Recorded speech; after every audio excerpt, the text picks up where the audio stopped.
Welcome, everyone, to tonight's seminar hosted by the Transnational Legal History Group, part of the Center for Comparative and Transnational Law here at CUHK LAW. Our presenter tonight will be Professor Jack-Chin Gary Lee, Assistant Professor of Sociology at the New School for Social Research in New York City. You can see New York City there behind him, and we're particularly thankful to Professor Lee for joining in, what is still the early morning over there in New York. So a great extra thanks for that.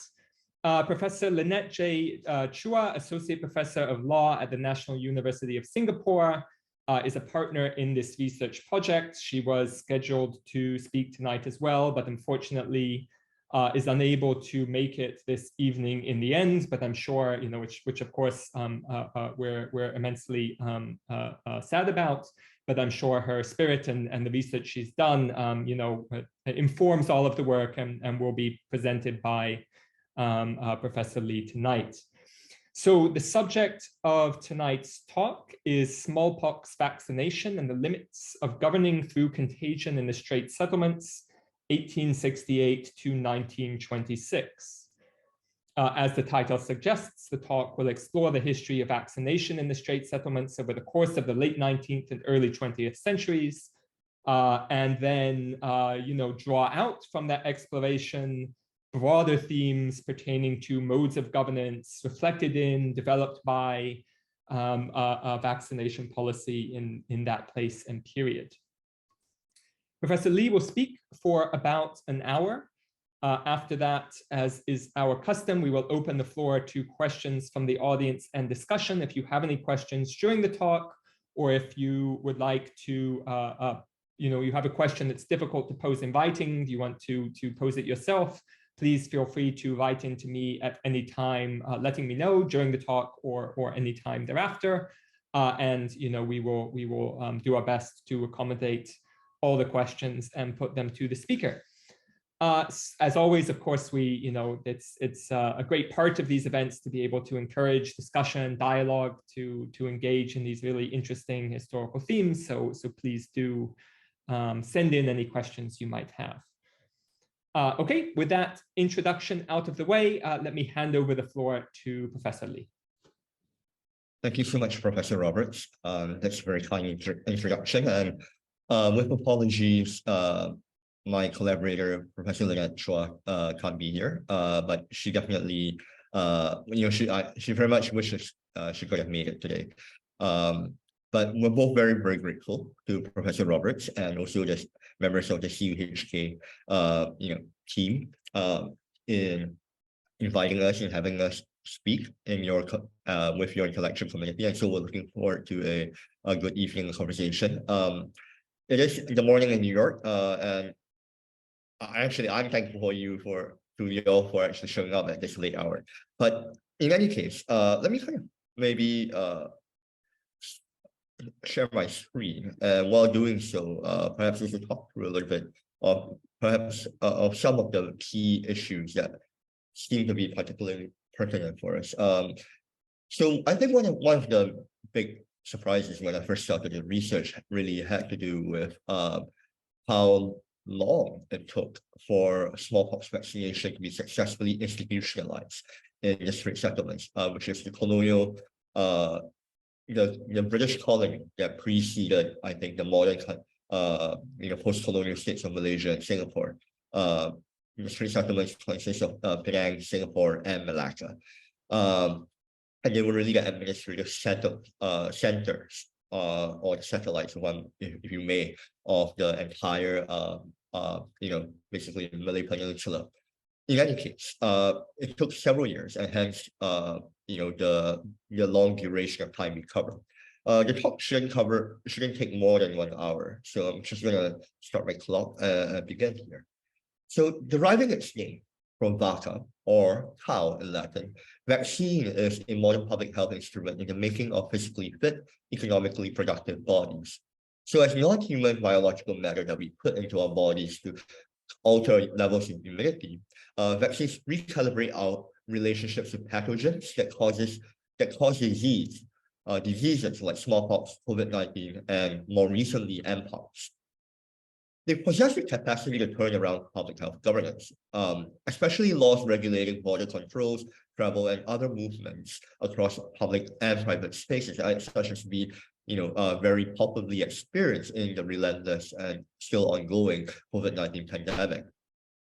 Vaccines, more importantly, also compel us to confront notions of right and wrong, the plural notions of right and wrong.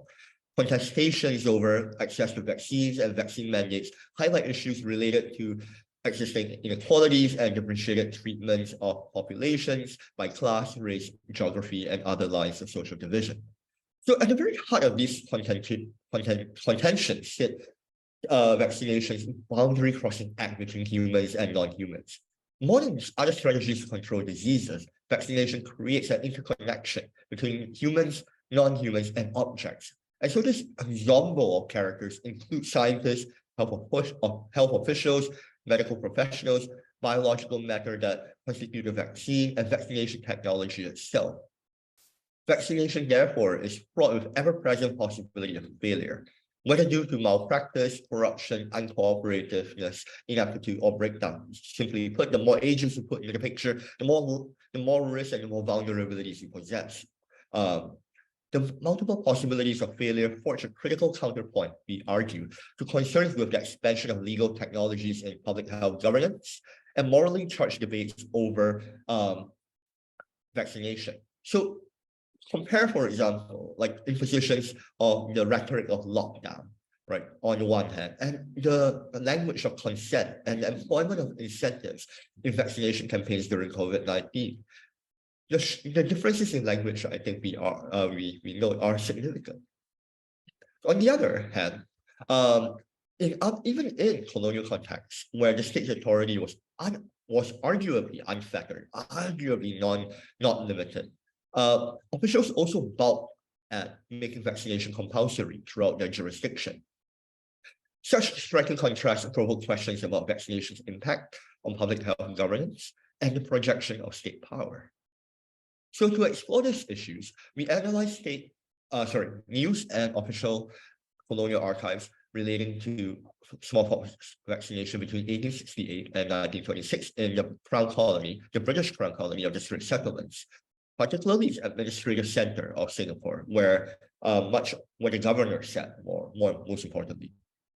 Smallpox vaccination was the first modern systematic attempt by governments across the world to immunize the population. And so it's a very important case for us to understand, to also grasp the challenges that we face today. And in the 1800s, the predominant method was to use the cowpox virus or a variant of the cowpox virus, hence the derivation of vaccine from the Latin word of cow. So the Straits Settlements, the governing arrangements of which shape modern Singapore and Malaysia, we argue is the least likely case to study the introduction, administration, and institutionalization of vaccination. We should expect state power to be self-constrained in a directly ruled colony, where executive authority, unencumbered by legislative opposition or judicial review, was a primary instrument of governance. And yet, the colonial government took a gradualist approach to smallpox vaccination, deciding not to rush headlong into it. And simultaneously, the Straits Settlements is an ideotypical prototype, an exemplary paradigm in Thomas Kuhn's sense, who theorized the dynamics between the state, its subjects, and other actors. So similar to other colonized societies in the Caribbean, Africa, and Asia, likewise Hong Kong, the Straits Settlements was a plural society. What J.S. Bernabeu called a plural society. British rulers established institutions and governance practices according to racial divisions and hierarchy. The case of smallpox, therefore, sheds light on the effects of rule by racial difference, or what Father Chatterjee calls the rule of colonial difference, of vaccination specifically and public health governance more generally. So we analyze smallpox vaccination in the Straits Settlements through the theoretical framework of what we call governing through contagion.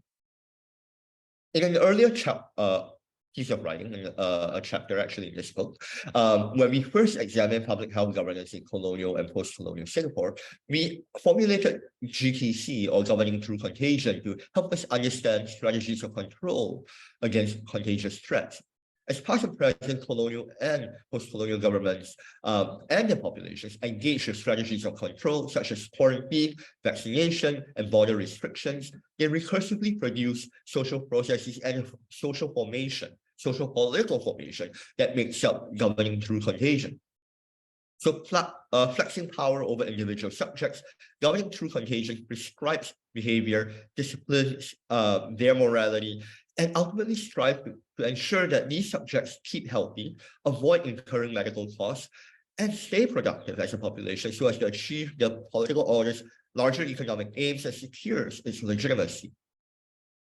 A multitude of actors, humans, not other non-living creatures, and non-living things that we stress here, participate in GTC's processes that interact with one another in morally imbalanced and socially unequal ways.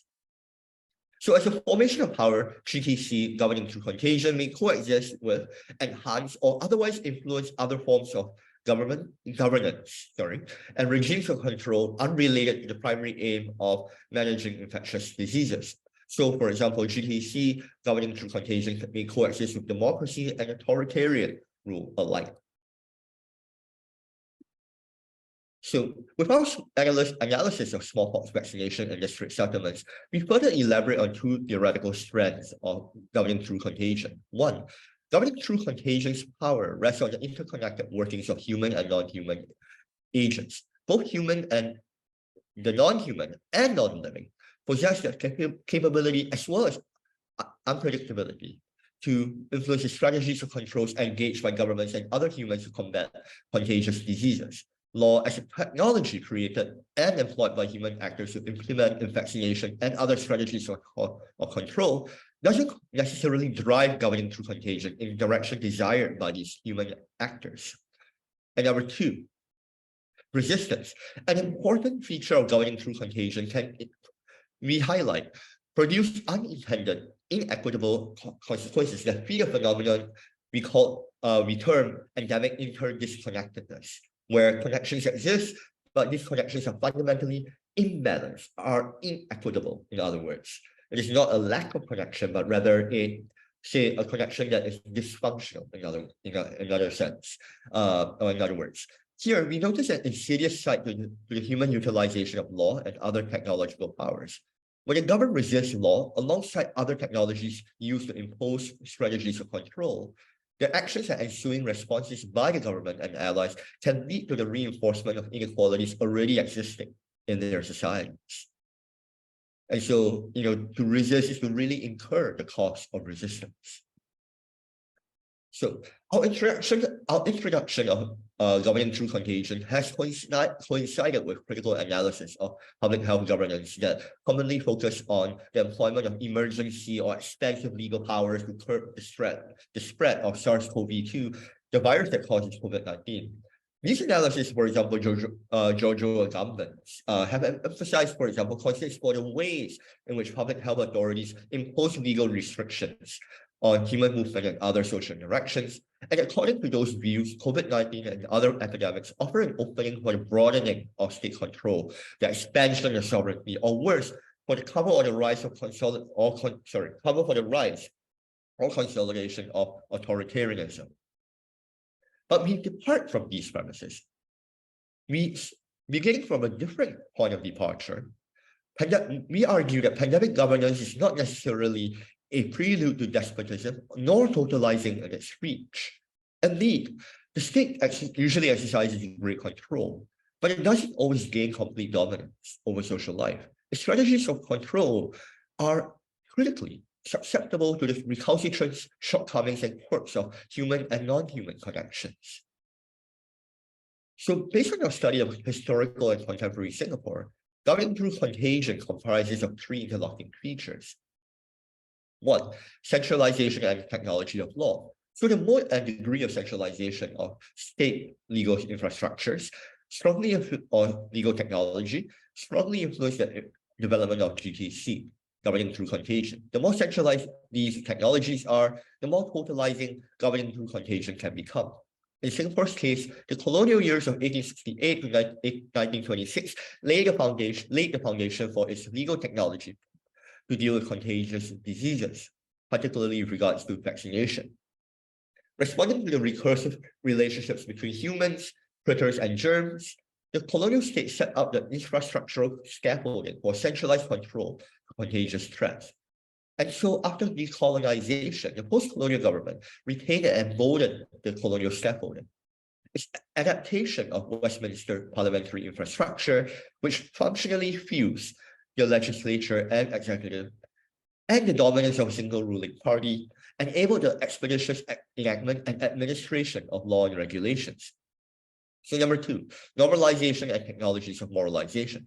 Governing through contagion in its most powerful form can achieve normalization to the point of moralization, a deep form of control that shapes the discourse and norms lying behind conduct regulated by strategies of control.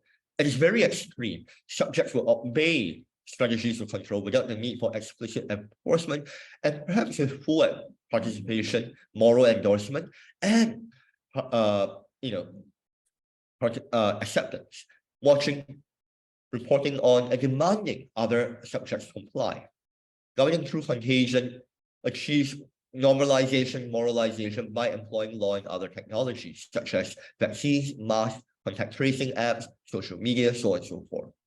In colonial Singapore, when governing through contagion sought to safeguard public health to ensure the British Empire's economic and political hierarchy, normalization, moralization aimed to civilize native subjects. And we put native in quotation marks because oftentimes in the empire, native was used fairly broadly and loosely to indicate non-white populations.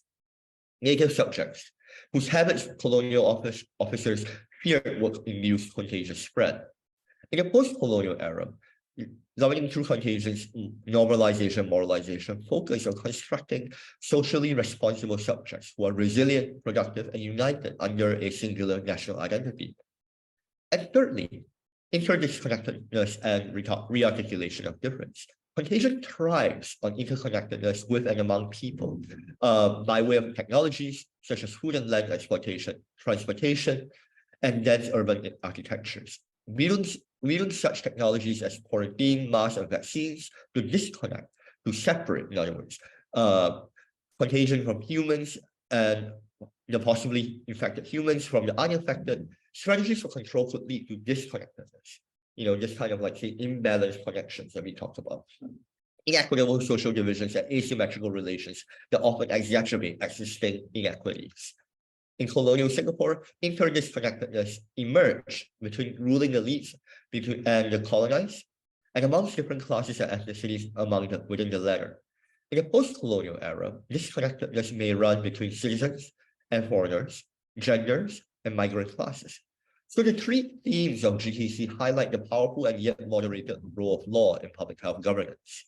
In our formulation of GTC, governing through contagion, law can assist or hamper the fight against threats to mortality, sometimes in ways unintended by human actors. The more concentrated law's infrastructures are, the more likely it can collaborate with other technologies to achieve greater degrees of normalization by moralization. However, as we've shown in the case of smallpox vaccination, this potential is tempered. So despite manifesting the intent of government and its human actors, law and legal ordering was also mediated by the reactions of other humans, especially resistance by the governed and subordinated. In addition, law met uncontrollable and unanticipated responses from the virus, vaccine matter, and other non-human actors. Thus, governing through contagion, as the name suggests, draws attention to often taken for granted workings of the non-human in public health governance, including that, but also going beyond those of law. So in this article, we will expand on two analytical strands or threads of governing through contagion. And the first strand demonstrates how diverse expressions of agency by both humans and non-humans complicated and redefine governing through contagion as a whole. Human resistance, one form of agency that we implicate here, was multifaceted. A segment of the colonized population in the Straits Settlements rejected vaccination on religious grounds, whereas some resisted because of the concerns of other human and non-human agencies, which did hinder vaccination efforts.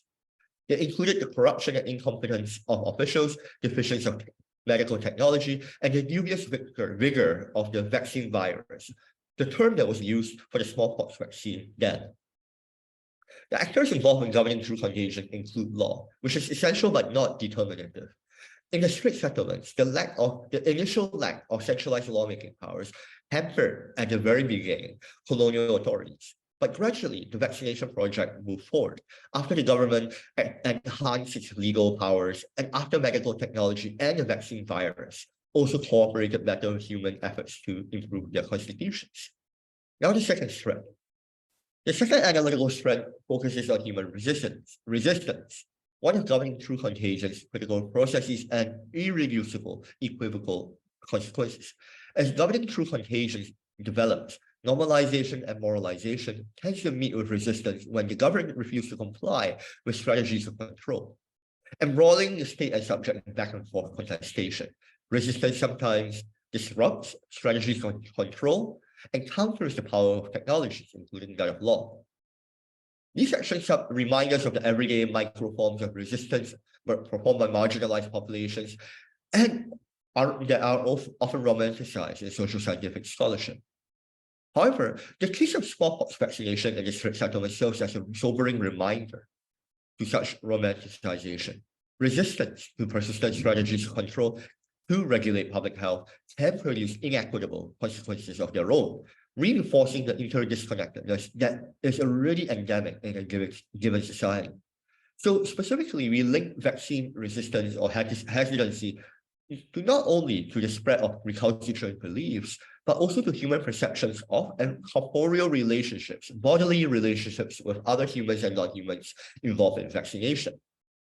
Our focus on these significant and often contested relations depart from other recent anti-vaccination studies or studies of anti-vaccination movements that focus mainly on misinformation and psychological dispositions. Indeed, as say the SAGE working group and other experts have observed, resistance to vaccination extends beyond individual beliefs to the conduct of medical professionals, social and political contexts, social interactions, and the design and qualities of the vaccine itself. And in the colonial case of the smallpox vaccination, the rule of difference, as coined by Father Chatterjee, the historian, divided European rulers and their subjects along the lines of an entrenched racial hierarchy, particularly so when medicine was involved. For example, manifesting what the Malaysian sociologist Syed Hussein Alatas called the principle of misplaced responsibility. Colonizers will diagnose the cause of disease and dispense treatment differently based on status. In the case of smallpox, native prejudice became a ready explanation for vaccine resistance and the loss of life caused by disease. Resistors of smallpox vaccination might have acted out of fear that vaccination contradicted beliefs about human bodily relations with the non-human and beyond human or divine, but officials in the colony rarely applied to their subjects the more generic and morally positive term of the conscientious objector, which was used and codified in England to identify those against vaccination. While the British Parliament enacted a provision to exempt conscientious objectors from compulsory vaccination requirements in Britain, officials in the colony offered no such exemption to colonized subjects in the Straits Settlements. So instead of recognizing native prejudice as born of conscience, colonial rulers saw it instead as being rooted in prejudice. So I'm going to take a break for just for water.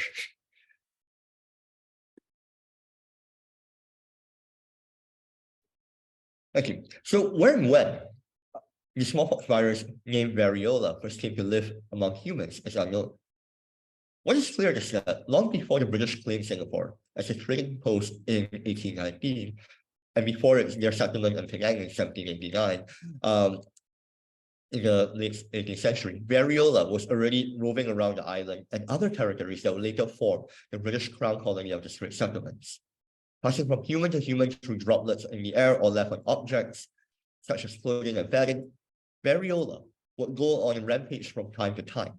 It caused fever, aches, and skin sores all over the body that eventually changed to rashes, pustules before falling off as crusty scabs. Although most people survived, the number of lives variola claimed was significant. In 1824, the decline in population by 2,300 persons in Penang was partly attributed to deaths from smallpox. And just a decade or so later, in 1838, a smallpox epidemic in Singapore led to 300 deaths in 3 months. So the movements of the British Empire fueled variola's virality in its potency. Variola traveled far and wide across today's Southeast and South Asia, as you can see here, and following soldiers and merchants in and out of Singapore, and riding vessels along the routes of war and trade, here along the route, the Straits of Malacca. By the 1800s, the British in Singapore and British officials in Singapore and adjacent territories already knew about the threat of smallpox to native populations, that is to say, the Malay, Chinese, and Indians and Europeans alike. So British colonial authorities introduced vaccination against smallpox as early as 1805 as a practice in the Straits Settlements. And by this time, vaccination involved cutting and injecting with a scalpel into the human body, usually the arm, a controlled amount of the vaccine virus, a less dangerous kin of variola based on the cowpox virus, to induce the body to develop immunity against variola. During the early phases of the vaccination project, and following what would be the practice and policy in Britain itself, the government deployed arm-to-arm technology. So this used limited quantities of humanized lymph containing the vaccine virus, that is to say, lymph that was harvested from inoculated or vaccinated humans. The government's agents injected these lymph into a portion of the colony's population.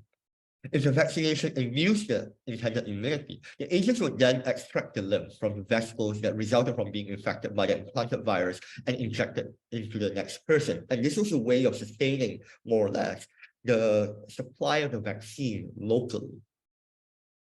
So the early 1800s, prior to 1867, the colonial state was already undertaking vaccination as a moralized project by its civilizing imperative and the intrinsic racial biases of, as a moralized project covered by its civilizing mission and the intrinsic racial biases of colonial rule. As the local paper, the Straits Times, and effectively a European mouthpiece, argued, to carry out vaccination required, quote, a missionary spirit, unquote, to protect the colonized from worldly ills. So during this period, the combination of human, technological, and virus-related challenges had already emerged to trouble the project and also influence governing through contagions reach. Colonial rulers had to find ways for the vaccine virus to travel safely across the tropical colony. Nevertheless, because the supply of vaccines was primarily dependent on the successful continuation of arm-to-arm vaccinations, the surgeon down to the lowest ranks of the colonial administration, the vaccinators on the ground, could not maintain an adequate stock of vaccine virus for a variety of reasons. The limited reach of the state, failure of the vaccine, resistance, so on and so forth, nor procure sufficient shipments from England to replenish the colony's dwindling supplies. Now, in the meantime, despite the complex set of human non-human difficulties, native prejudices instead bore the brunt of the blame for forestalling vaccination efforts. And here you see a complaint here by the senior surgeon in the mid-19th century, Thomas Oxley. Responding to criticisms in the Singapore Free Press, which catered to an English-speaking mercantile readership, much like the Straits Times, Oxley reproached the natives and defended the colonial government's expertise in supply of the vaccine virus. Here, he was most likely referring to the Malays, who were predominantly Muslim. In the early struggles against variola, the government's efforts to interconnect local populations with the vaccine virus had begun to produce disconnectedness by reenacting the racialized rule of colonial difference. So up to the 1867, the colonial state's approach to vaccination was ad hoc and limited, challenged by, say, for example, its lack of legal powers as well as the practical difficulties on the ground.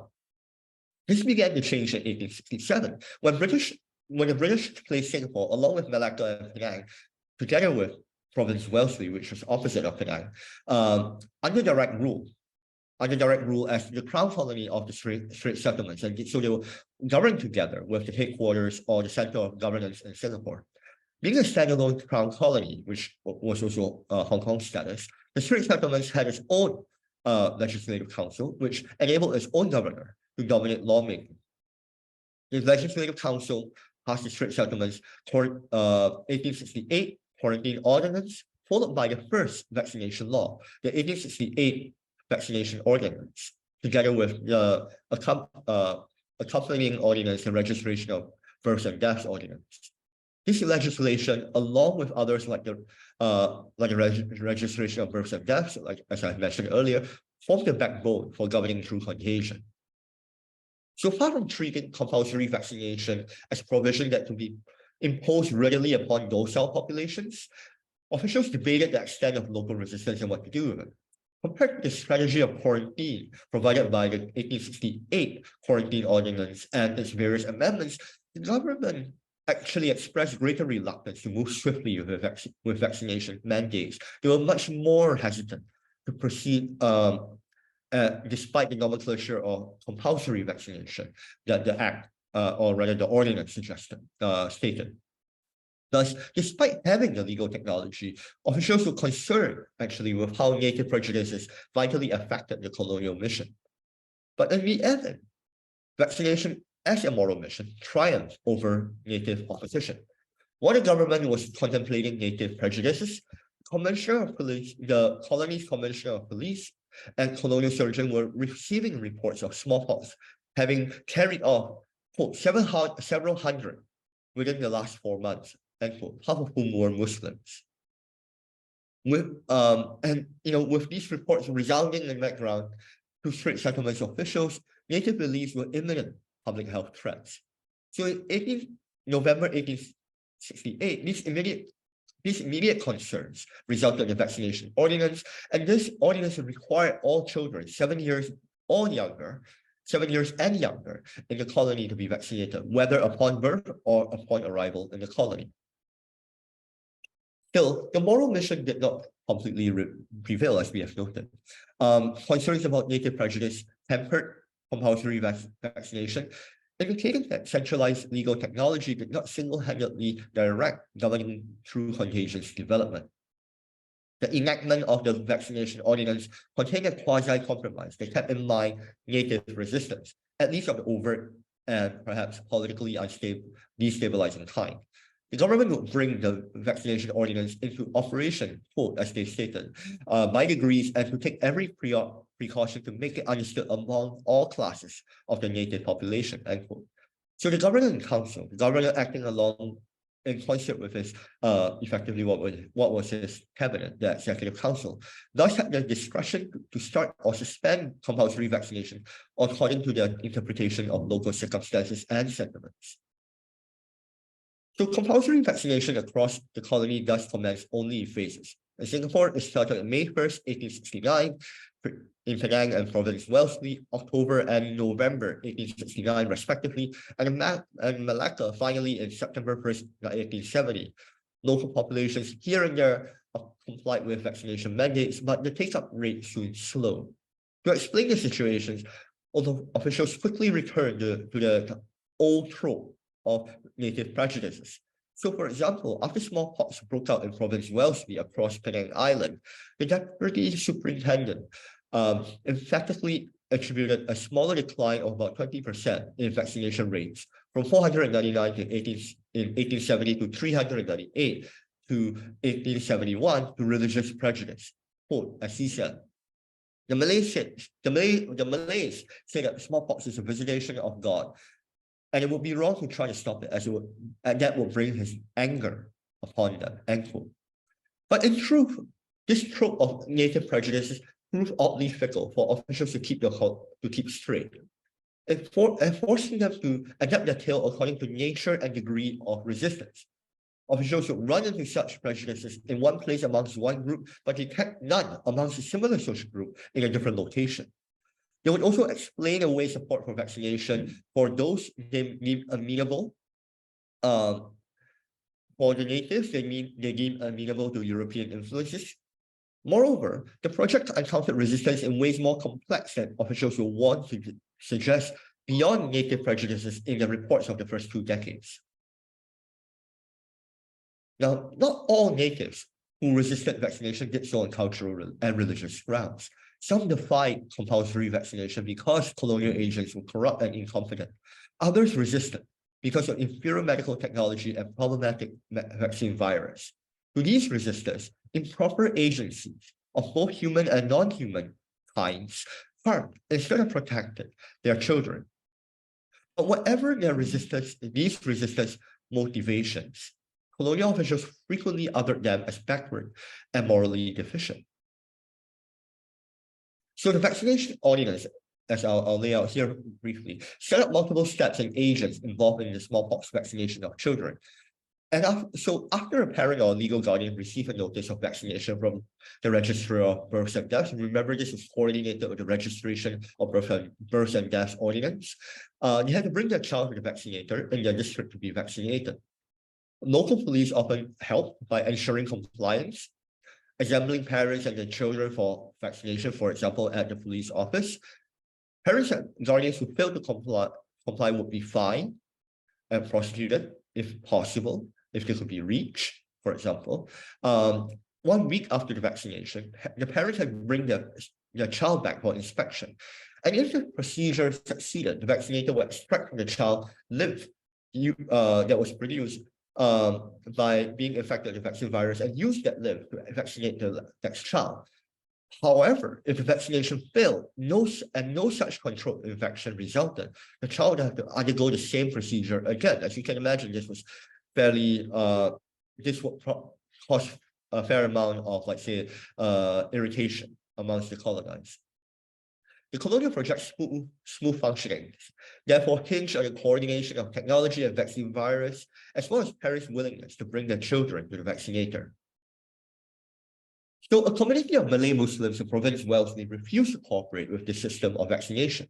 They accused the vaccinators, who are not medically trained professionals, of being inept and untrustworthy.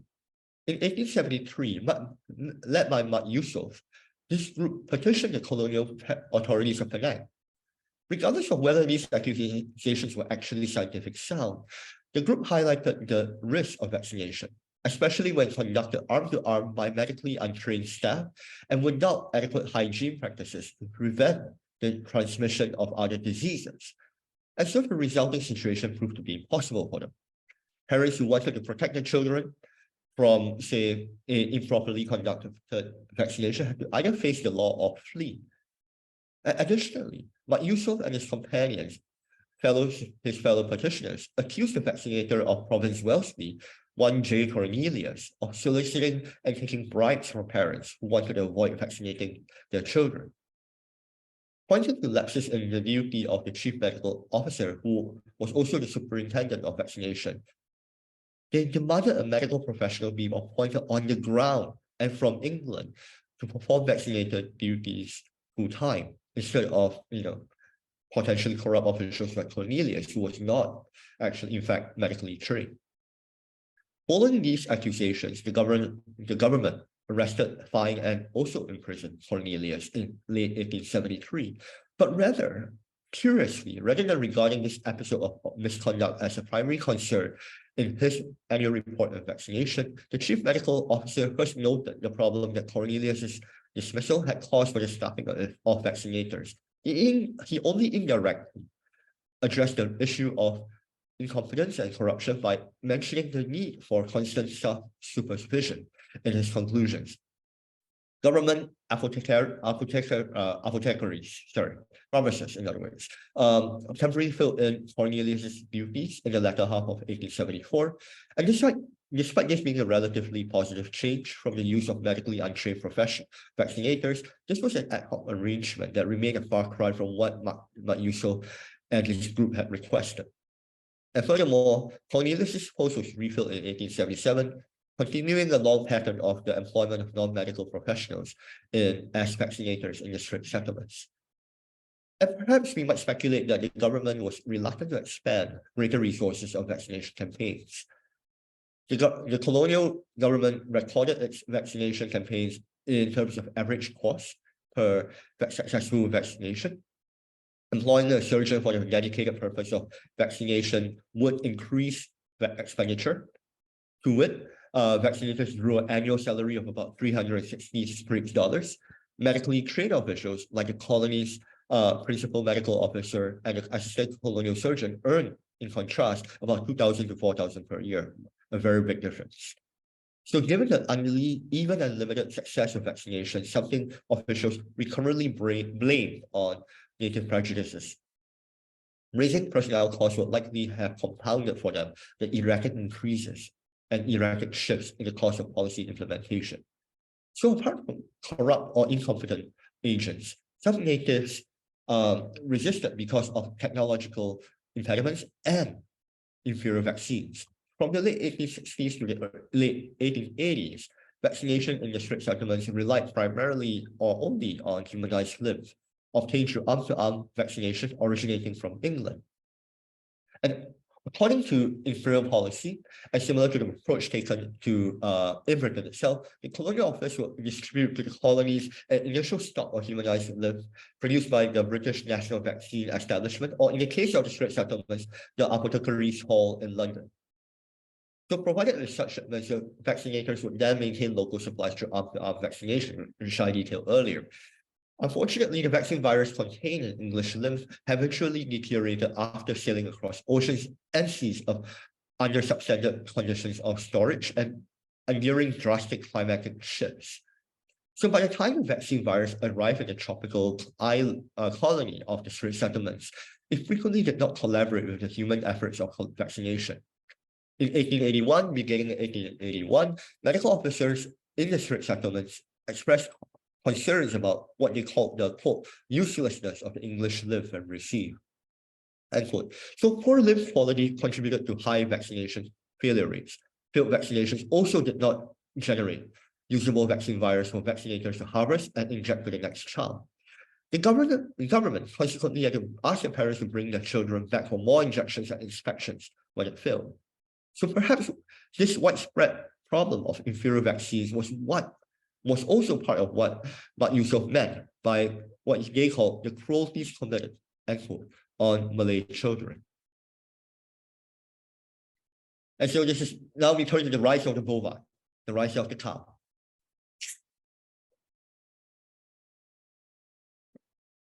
So nevertheless, the vaccine technology and vaccine virus would rise, reshape governing through contagion, including the place of law within this formation of power. In Singapore and across the rest of the Straits Settlements, although the colonial trope of native prejudice did not recede, 15 years into compulsory vaccination, technological impediments and the uncooperative vaccine virus, other factors that also motivated resistance would preoccupy the government. So the government was constantly kind of, in a sense, suspended between various barriers to successful vaccination campaign. They simply could not ignore the problems caused by non-humans that they needed to execute their strategy of control. After all, the success of vaccinations was highly visible to vaccinators in particular, people on the ground who witnessed and recorded the outcome of each attempt. And beginning in the early 80s, Straits Settlements officials directed their attention to sourcing for better lymph, helping to improve vaccinations and non-human connections. So in 1882, the governor, relaying the observations of his principal chief medical officer, Dr. Rowell, asked the colonial office for more supplies or continued supplies of humanized lymph from fresh sources, i.e. he wanted a different source than what was used before. But this contradicted, of course, imperial policy and metropolitan practice that emphasized the importance of sustaining the local stock. Nevertheless, with some pressure, new sources of English lymph arrived in 1883. And officials also credited these new sources with greater success of vaccinations across the colony. And in addition, the governor, Dr. Rowell, proposed trying out what they call animal vaccine lymph. What this meant was lymph procured from cows. The colonial office acceded to the request but harbored some reservations. Would cow lymph take to the human body? Results from the latest experiments were mixed. From the earliest experiments were mixed. The government performed 36 vaccinations in Singapore out of 12 tubes of cow live received at the end of 1882 and achieved an 83%, i.e. 30 cases, success rate. But months later, subsequent trials in other islands, Penang and Malacca, dampened optimism, with Raoul finally concluding that cow live fared less successfully and lost its efficacy faster than humanized live in the tropical climate. Now, the colonial officers, the administrative agency that oversaw, like, say, colonial rule across the empire, the colonial officers' skepticism and the Straits Settlements experiment underscored the significance and also the uncertainties, I think, in human-non-human relations involving governing through contagion. Cow lymph came from vaccine virus injected into cows, whose lymph was then harvested and injected directly into humans. Its use entailed the intervention of another creature, cows, the bovine, a vaccination chain of human-non-human interconnections, and further foregrounded the agency of non-humans in this colonial vaccination mission. But despite its hesitant debut, cow lymph soon recaptured the attention of the colony's officials. In 1887, 4 years later, Penang's colonial officials recorded a high failure rate of vaccination and once again questioned the quality of English humanized lymph. Its colonial surgeon, Dr. Hampshire, suggested following the example of nearby Java, the administrative center, in other words, of the Dutch East Indies, the neighboring colony, and giving animal lymph one more chance. This opened the door to small-scale trials using bovine lymph from Ceylon, modern Sri Lanka, from the colonial version of modern Sri Lanka in the following year. Now, a breakthrough finally came in 1892, when the Straits Settlements government successfully introduced the use of cow lymph from another part of the British Empire let me go back. Successfully introduced the use of cow lymph, using the supply of cows from a local farm, the Clearwater Dairy Farm, and cow lymph from Ceylon. Now, in 1893, due to difficulties in procuring local cows, officials soon discovered a cheaper and readily available source, the Institut de Vaccine, in the French colonial city of Saigon. Interestingly, colonial officials at this time were looking basically to other colonies nearby to more or less emulate best practices and sources. This new source critically turned around the fate of vaccine virus, variola, humans, and their relationships with one another. It boosted the success of vaccination so much, as you can see here, like after 1892, the vaccination success rates go up close to 100%.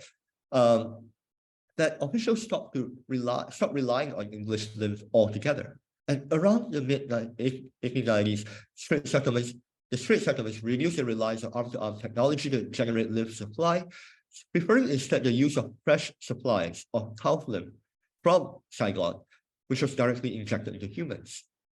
So after these ups and downs, cow lymph triumphed. During the first from England, Ceylon, Singapore, and then Saigon, cow lymph eventually replaced humanized lymph in smallpox vaccination across the Straits Settlements.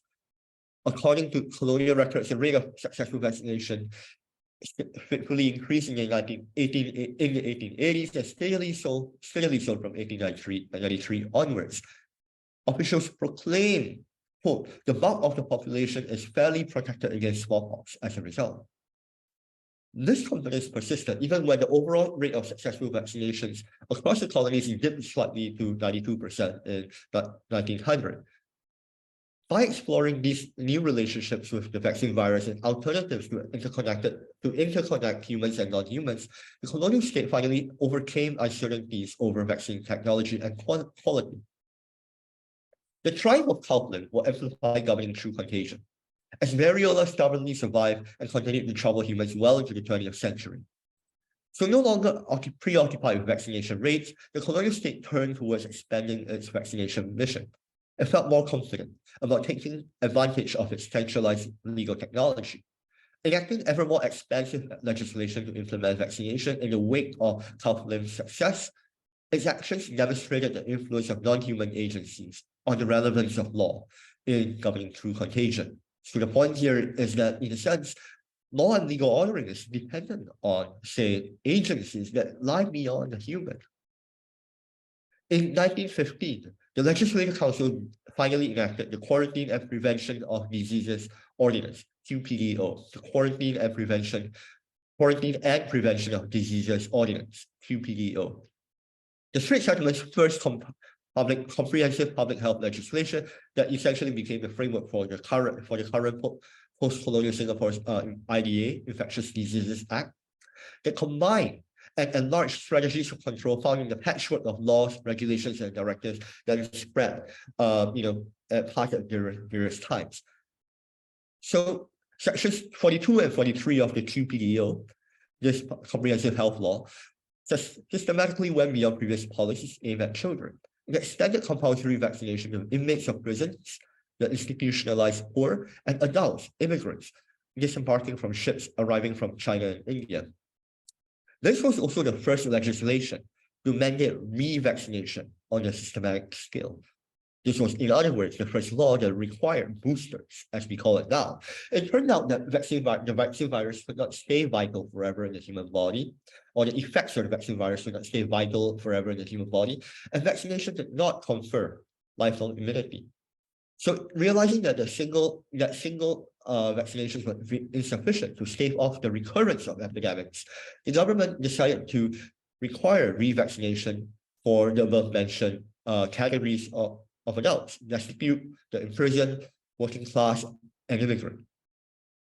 Additionally, depending on the urgency of local outbreaks, it imposed the revaccination requirements on the wider populace in an ad hoc fashion. For example, in 1917, when variola attacked the rural districts of Penang and Province Wellesley, causing a total of 528 cases, that doubled number of cases from the year before, authorities sprang to action by serving notices for compulsory vaccination or revaccination to neighbors of smallpox cases. And in 1926, the Straits Settlements government consolidated the growing practice of revaccination with amendments to the QPDO. Upon reaching 7 years of age, children who were already required to be vaccinated at birth had to undergo revaccination. And if smallpox were to break out in an area, quote, every person who has not had smallpox and has not been successfully vaccinated within the past 5 years, previous 5 years, end quote, must be vaccinated or revaccinated. This is a far cry from the tentative beginnings in 1868. Compulsory vaccination under the aegis of the 1926 amendment of the QPDO, the Quarantine and Prevention of Diseases Ordinance, became a systematic calibrated affair that the colonial state could extend at will. So we're coming towards the end. The rise of the bovine, Kaufman's triumphant incorporation did not dispel local resistance. Vaccine hesitancy appeared in new forms. So besides resistance from among Malays and also Indians, what the officials called Hindus in their correspondence, source of frustration for British officials, 20th century colonial and public records documented resistance as well amongst the ethnic Chinese.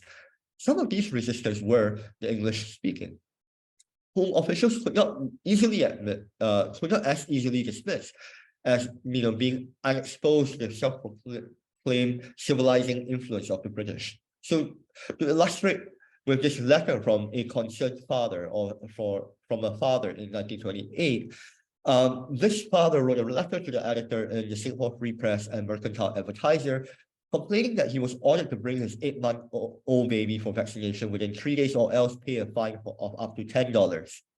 Quote, as the father of the child, it is my duty to see that nothing harmful should be put in his way. Vaccination, in his view, disturbs the constitutional balance and leaves disease or added liability to disease behind, end quote.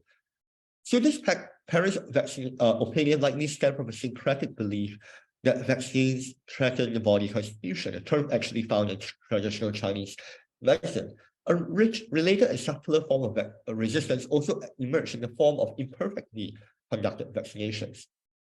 Now, whereas authorities in Britain required cutting the arm 4 times to apply the lymph after cutting the arms of a scalpel 4 times to apply the limb to ensure successful vaccination.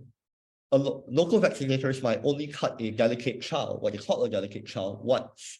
And this practice of imperfectly conducted vaccinations embodied a common vernacular view that, quote, vaccination weakens the child, end quote, and highlighted different medicinal norms concerning vaccination between the colonized and colonial elite. So although the trope of the colonial trope of native prejudice faded in the background when officials were busy confronting weak technology and feeble limbs, the old method of countering resistance died hard. Against the letter writer, the father here, who complained about vaccination's threat to his child, colonial elites fired back with pro-vaccination editorial. Quote, it is remarkable that almost all the letters have been written by Chinese. It is still more remarkable that they are unable to differentiate between Chinese medicine and Chinese doctors and the science of modern medicine and modern doctors, end quote. And this is despite the fact that there is no indication in this letter of the letter writer's identity. In short, from the early 20th century onward, while the colonial state sought to propagate vaccination by expanding law, improving vaccine technology, and serving for cooperative vaccine virus, resistance persisted as an ongoing counterpoint. Such resistance met with reproach, and state reproach, met with further resistance, the two shaping governing through contagion in a recursive cycle on and on. Resistance disrupted vaccination's efforts to interconnect humans with animal and vaccine virus and cut off variola, the smallpox virus, path of invasion. The state rebuffed with attempts of moralization to normalize vaccination as widely as possible, filling which they brought on the force of law.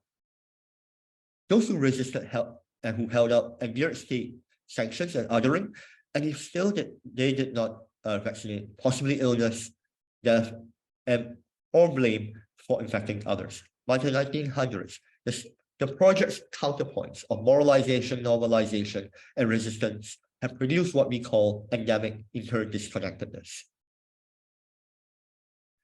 So let me kind of touch on the current moment that we're in.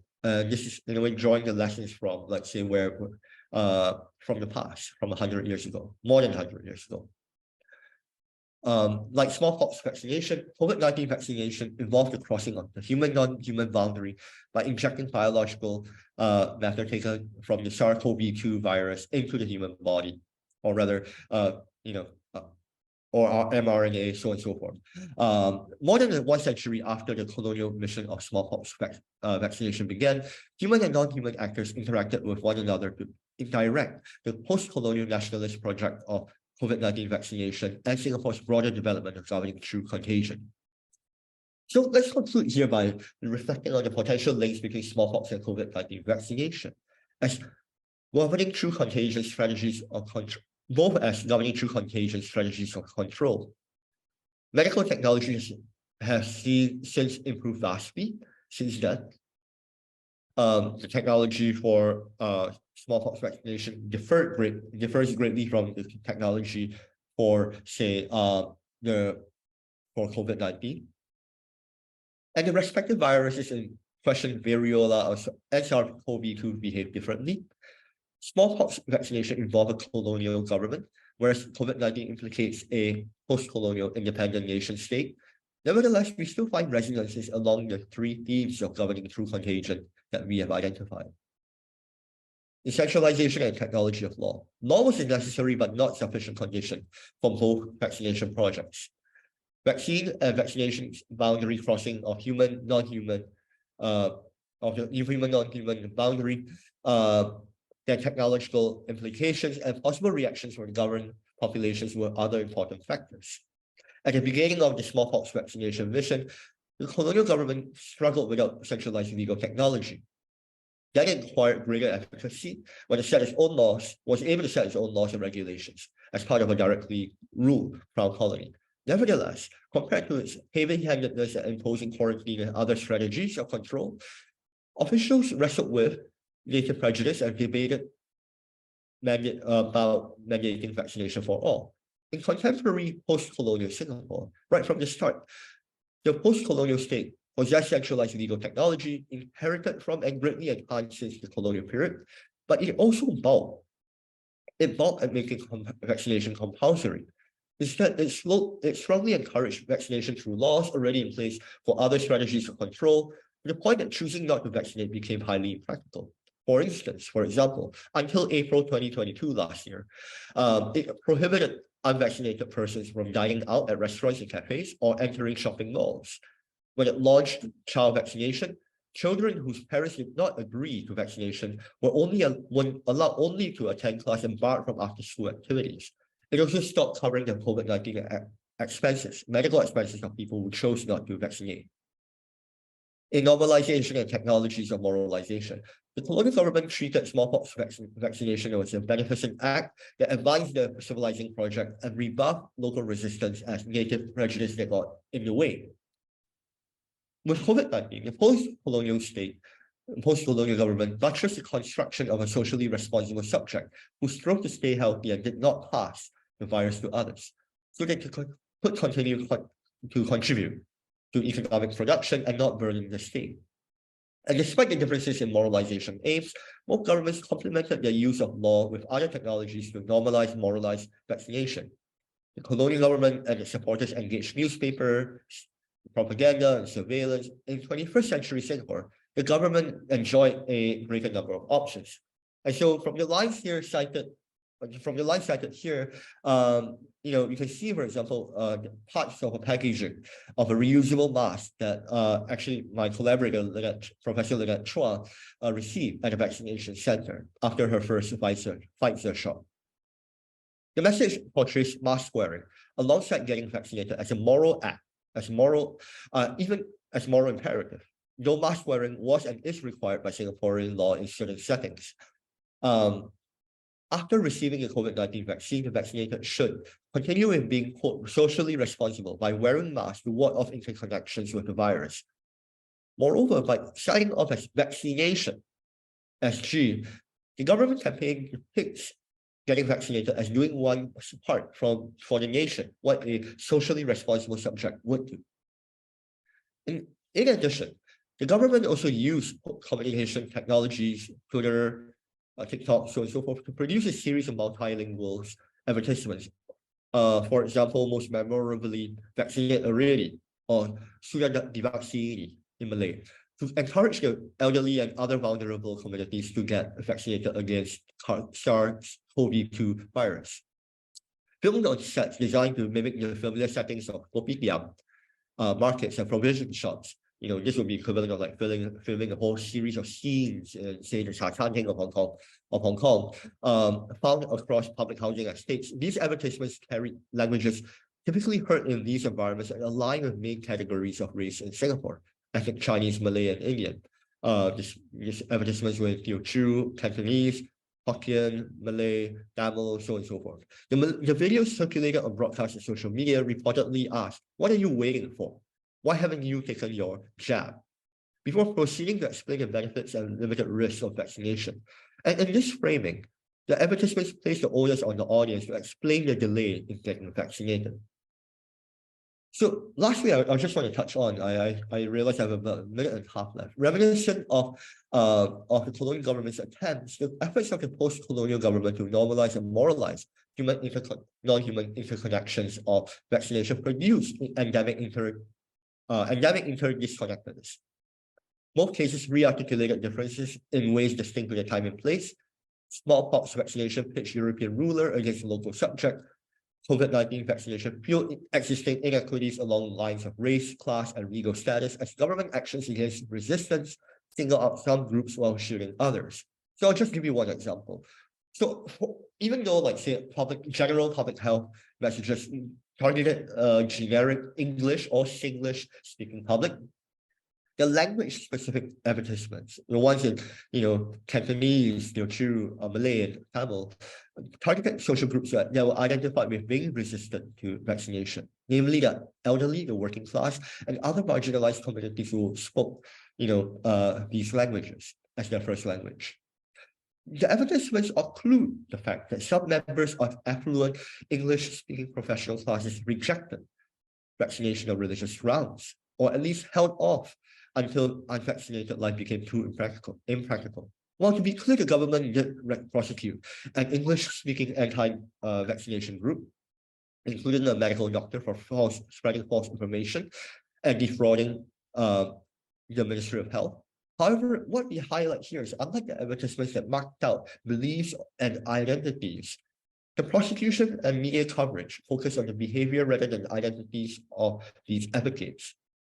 So, in other words, like what was problematized in these time prosecutions was the behavior rather than the social background of the actors themselves. Now, what should we then make of the parallel lessons of smallpox and COVID-19 vaccination? We observe and theorize the development of governing through contagion in the smallpox account and discern continuities between past and present. But we are actually cautious in offering a sweeping conclusion. After all, our key point is that governing through contagion depends on webs of human and non-human relationships. And we don't fully comprehend the potential and foibles, the vulnerabilities of technologies, nor the possibilities of human agency to repurpose law and event devices. So what we can suggest here is that governments and human individual actors will likely call upon law to assist them in collaboration with other technologies to fight the next contagion, and that resistance will always be a possibility where power relations exist and inequities live, whether patently or latent. So when the next contagion comes along, hopefully much later, governments may respond by modifying or reenacting existing iterations of governing through contagions, its laws, its technologies, and our fates conjoin as a result. We shall participate willingly or reluctantly. And perhaps like contagions, resistance may break out with the next shift in human, non-human relationships. Thank you very much for your attention. I'm done. I'm looking forward to the conversation. Thank you. Thank you so much, Gary, for that incredibly rich and deep talk, raising so many different sorts of issues. I think it's sort of testament to how, you know, how many issues you've raised and how many kind of interesting ways of looking at so many different themes you've brought out, that it's, you know, I have a lot of questions as always, but I'm struggling to formulate them well because there's so many aspects and angles to everything. So let me say for everyone in the audience, you know, we're now open for questions and answers and so on. So please feel free to send me a message. If you're, you know, it's always harder to type out a question, I find, but if you are able to do that, you can send that in. If you would like to pose a question yourself, just send a message in the chat to me as well, and we can do that. But as usual, I will take the advantage of the chair's prerogative to ask an initial question. And I have several which might be kind of difficult ones. But I guess the first one I wanted to pose is sort of, so, you know, speaking, I guess, sort of having looked through the archives and so on, speaking from the perspective of the different sorts of colonial authorities who are instituting these measures, to what extent would you say, sort of from, you know, to what extent would you say they seem to be motivated by sort of sincere, genuine public health concerns as such? To what extent by sort of the ideology and the different sort of ideological ideas and conceptions that go along all of these things? To what extent by sort of, you know, the idea of experimenting maybe in different parts of the world? To what extent, you know, to what extent were there drives in this area? I mean, sort of, we've seen the kind of biopolitical components, but to what extent were they very interested in protecting sort of the whatever small or larger population of colonists were present? To what extent were they concerned with ensuring kind of profitable, ongoing, steady labor supply, that sort of thing, or anything else? You know, how would you kind of assess those different types of things that might be going on? Yeah, thanks, Chris. This is a great question. I think the colonial officials' motivations were a mixed bag. Perhaps on the question of ideology, one thing I will say is that part of what there are a few ways to see ideology as false consciousness, and in this there's that kind of that particular kind of critical line that one can take. But there's also another way of thinking about ideology as the very ways the colonial officials think.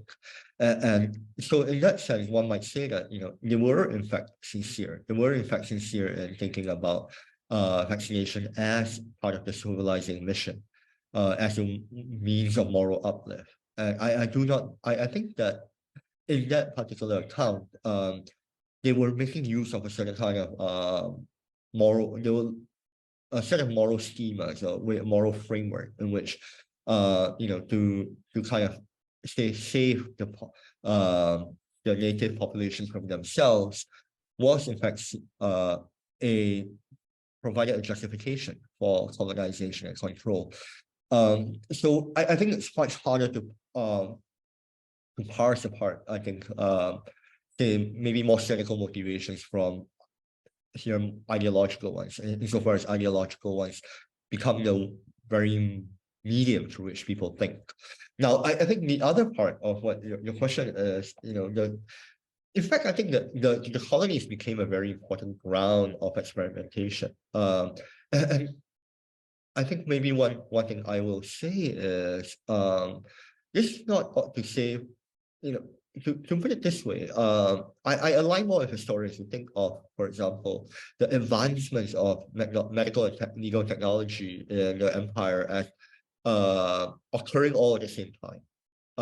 In other words, let's say innovations in the colonies could shape innovations in Britain itself, and likewise vice versa. I think in this case, for smallpox vaccination, it was certainly, for example, the case that I believe his name is Edward Jenner. Yes, Jenner's vaccine, essentially circulated from Britain to the rest of the colonies. But to put it simply, for example, in British India, when the vaccine arrived, they actually had to contend with the existing practice of variolation. So, British Indian subjects had, long before British presence, engaged in the practice of inoculating people against smallpox by injecting a weakened form of the virus into them. And so, in that regard, when the British sought to impose vaccination as a requirement, they had to more or less eradicate this vernacular local practice. Now, certainly, I think in the Straits Settlements, the last point about self-preservation and survival, I think it is very clear that the call for vaccination in the early decades of the Straits Settlements was primarily motivated by a fear amongst European populations that they would catch smallpox from the natives. And so part of there was a lot of anxiety amongst essentially the European community, the European mercantile community in the Straits Settlements, because they did at that point in time had not, in its early decades, had not had the power to pass laws to enact compulsory vaccination. And in fact, compulsory vaccination was enacted on the urging of the local European mercantile public. And yes, so this was both a product of, like, say, a top-down imposition of a metropolitan law, but also, a product of local kind of, like, say, claims, local clamoring for the protection of public health, the protection of vaccination ordinance. Yeah. Okay. Yeah, super interesting response. So maybe to kind of connected to that in a way, and this is always always a question which poses itself, and perhaps always an unfair one because it goes beyond the immediate bounds of the investigation. But I wonder sort of about your reflections on how, to what extent to your knowledge, the politics and history and development of this were, in the Straits Settlements in particular, were one different from or similar to the way similar sort of vaccination politics played out in the UK, for example, or maybe even in a place like the United states, however we categorize that, and two, sort of relative to other, any other kind of British colonial or other colonial contexts. I mean, I know, of course, right? That's everything, and it's all kind of external. So it's just sort of from your, as far as what parts of the story you were looking at, do you have the impression are quite unique to this context, and to what extent are these themes are very general ones? And maybe just that, and throw in an extra piece there, as you know, I'm always interested in there's the race element, and there's a class element as well. So how those, if you're thinking about the UK, does, how much of the work does this class continue to do in terms of the stigmatizations that might accompany ideas of who needs to be vaccinated, who's particularly likely to carry disease, or so forth? Yeah, no, this is a great question. Thanks, Chris. So on the colonial metropolitan comparison, I will kind of speak. I actually kind of refer to Nadia Durbach's really excellent. I believe I have the book on my table, actually. Bodily Matters. So it's a wonderful history of anti-vaccination politics in Britain itself. So there are a few things maybe worth noting. In the metropolitan case, in the case of Britain, anti-vaccination politics in Britain, it certainly took on a class character.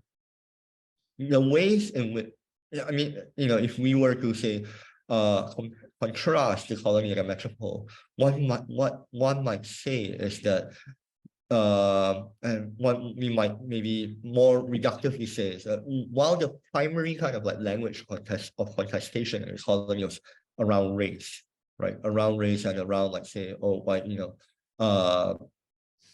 so for example, being claims to culture, claims to religion, for example, as the premise for resisting vaccination. In the Britain itself, class, or rather the kind of emergence of a working class citizenship, a sense of citizenship amongst the working class, became in a way the basis for claims against vaccination.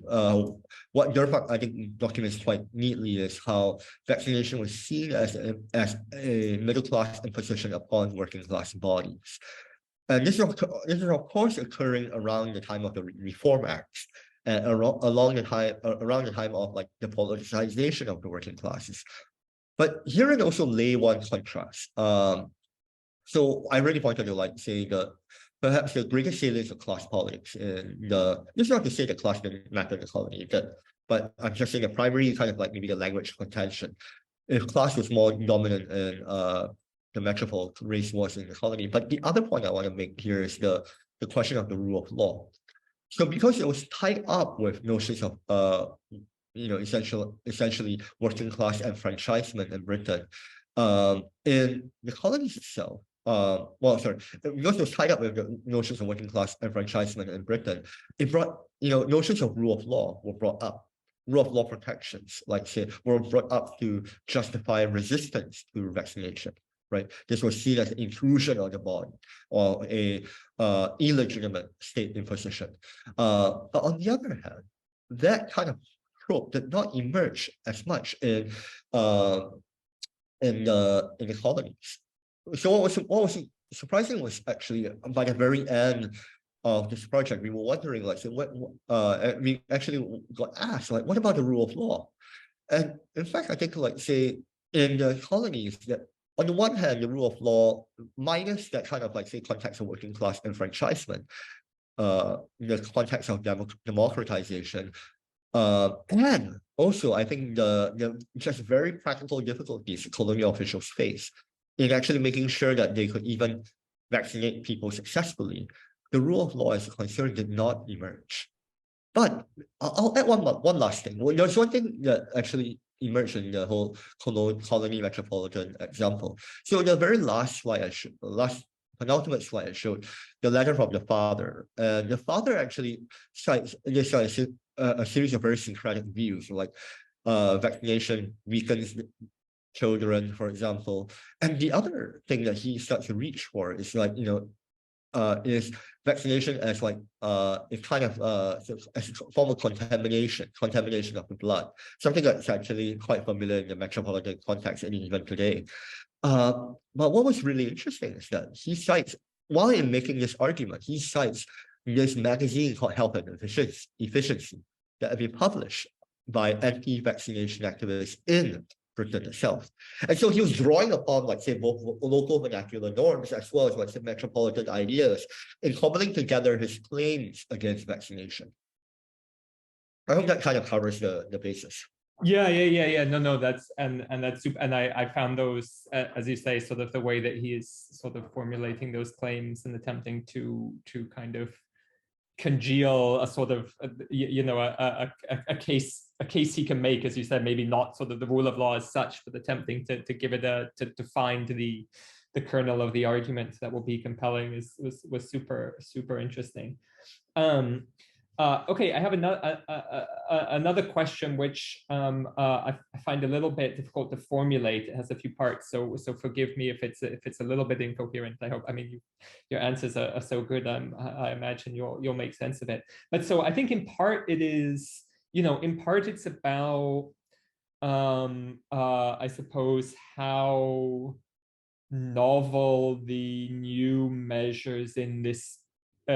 Obviously not the sort of vaccinations themselves, but kind of this sort of patterns of governance embedded in and connected to those vaccinations, eventually focusing on children, prisoners, the poor and migrants in the 1915 QPDO that you mentioned. I guess, well, I suppose argue there's a very long tradition to all of these things in vagrancy law and so forth. So part of it is about, what's new and what's more enduring. And then I think, and part of this, and then I guess another part of my question is the so one thing I think your talk really, brought out really well is how much, right? There's always there's the various different negative parts of sort of there's of course a positive public health component, and then there's the various negative parts of vaccination campaigns, the kind of stigmatizations, the often, criminal penalties that might go along with it, people being, I think you had in one of the slides, sort of people being expelled from the colony and, in connection to these things.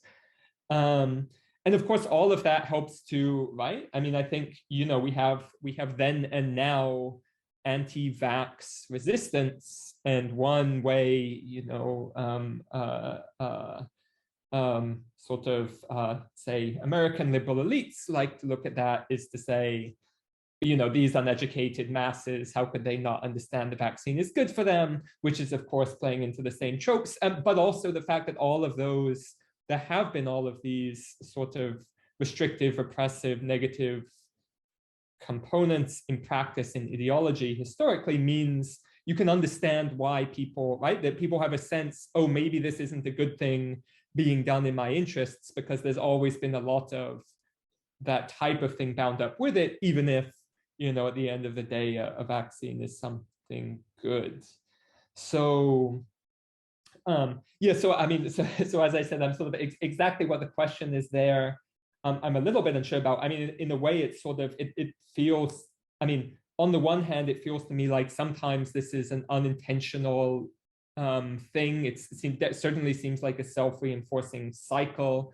It's sort of, you want to push forward. It's just the typical thing of, you want to push forward vaccination, you put a serious penalty behind it, but then people, like that, the criminalization of the whole thing makes it less effective.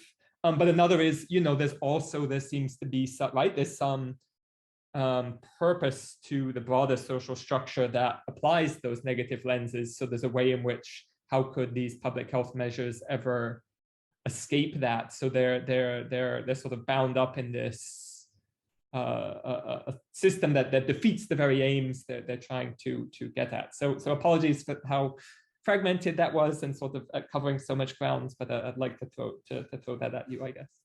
Yeah, no, this is good, Chris. This is fun actually, because I think there's a lot to think through.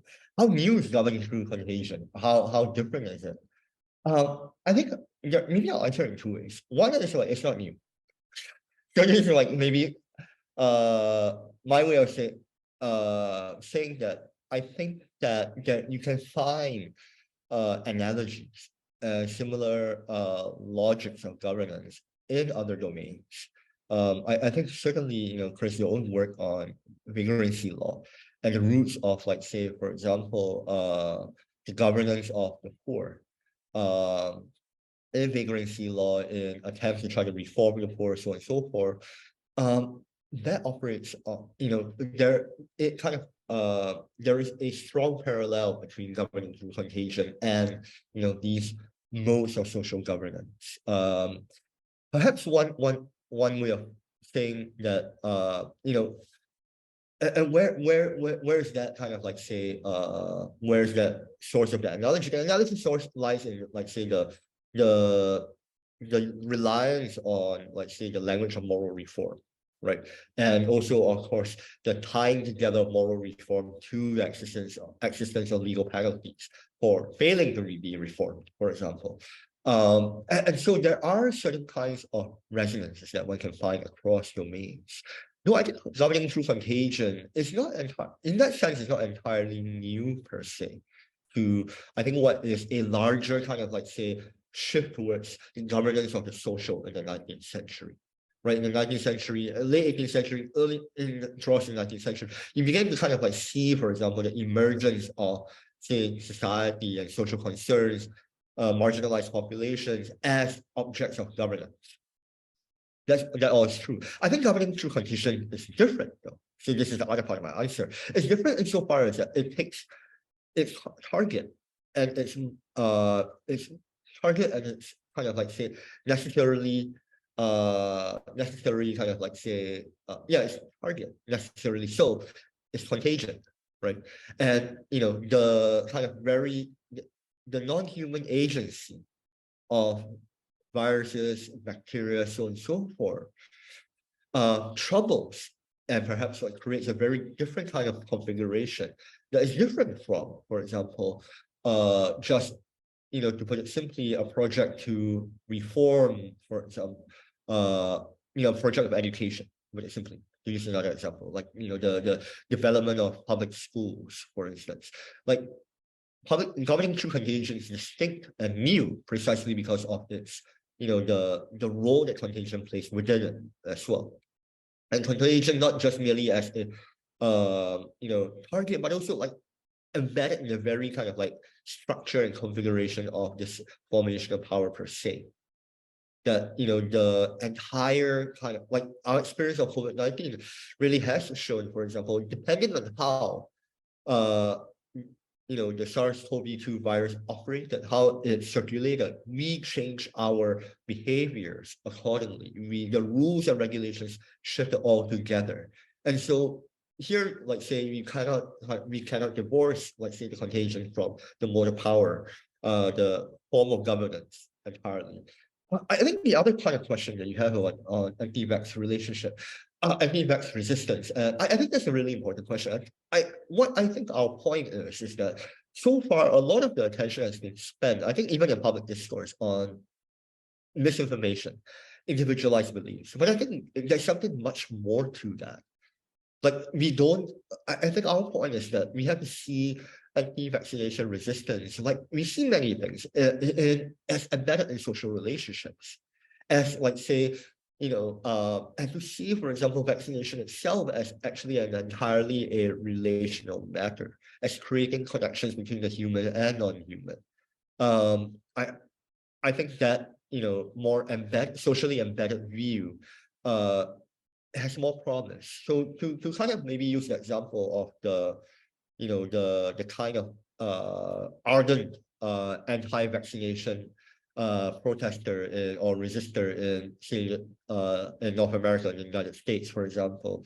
What's being articulated is not just merely a kind of, like, set of alternative beliefs, for example, with the virus, but also an entire set of ideologies about the state, about political culture. And so, like, we can't separate these issues. It's not to say, it is not just necessary, for example, to address the misinformation at play, but also to address, like, say, how these subjects view the relationship to the state.